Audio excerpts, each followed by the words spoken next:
Hello, my name is Ash, a counselor in training. This is my Relatable study podcast for individuals who need help studying for their NCE, CPCE, and other related counseling exams. I'm going to go through many questions from multiple resources and make the answers relatable to both you and me. So get your listening ears on and let's get studying. In the United States, each socioeconomic group represents A separate race, B, a separate culture, C, the silent middle class, D, a separate national culture.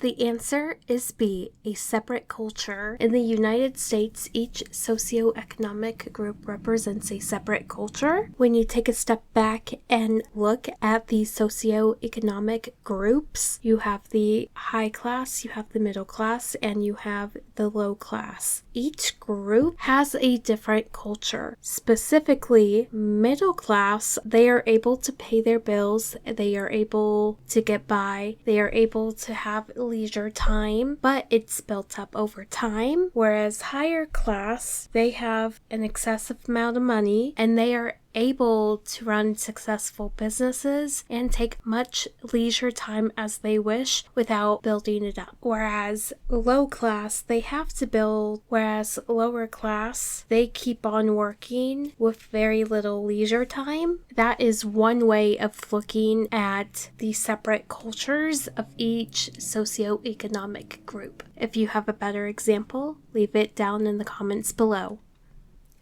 Christine's new therapist believes that the client's problems have social and political sources and that one's personal and social identities are interconnected. The therapist also believes that the therapeutic relationship is a collaborative process between equals and that androcentric norms are to be rejected. To which type of therapy does Christine's therapist likely adhere? A. Solution-focused brief therapy. B. Narrative therapy. C. Feminist therapy. D. Reality therapy.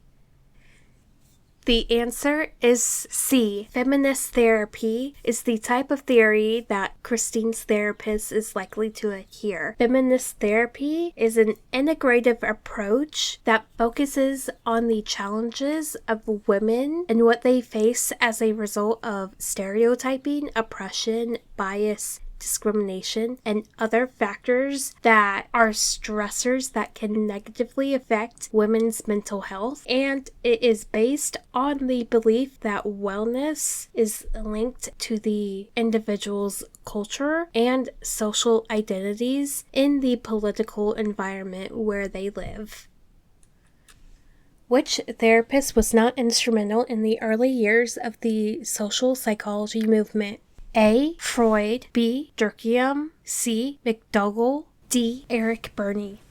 The answer is D. Eric Berne. Eric Berne made significant contributions in the 20th century psychology. Though it is often overlooked, he was able to construct a theory that was psychodynamic in concept, but could directly be against real-world observations. And he drew his understandings from intrapsychotic forces in the transactional structured model of the ego stages.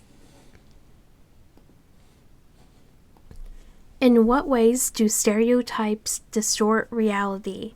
A. Stereotypes exaggerate the differences that exist between groups. B. Stereotypes exaggerate the differences that exist within groups. C. Stereotypes produce many differing perceptions by many people.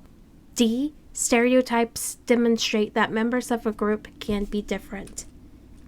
The answer is A. Stereotypes exaggerate the differences that exist between groups, can distort reality. For example, white people have a stereotype of Asian people because they believe that Asians are really good at math, and white people believe that Indians are scam callers. And white people are greedy and rude, and white people are racist, greedy, and rude. They can also be seen as, quote, white trash, unquote, to represent the poor and underfined and unintelligent white people in rural areas. These are a few examples of exaggerated differences that exist between groups. I did have to look these up.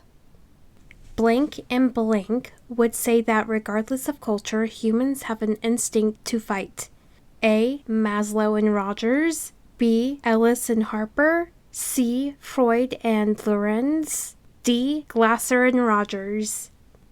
The answer is C. Freud and Lorenz would say that regardless of cultures, humans have an instinct to fight. Based on their own researches, Freud and Lorenz can agree on that humans have a drive of aggression and it is inherent to their instincts. Freud based his research on humans, whereas Lorenz based his research on fish and birds, and they both came to the same conclusion that regardless of cultures, humans have an instinct to fight. That is all 5 questions. Thank you for listening. Keep calm and study on.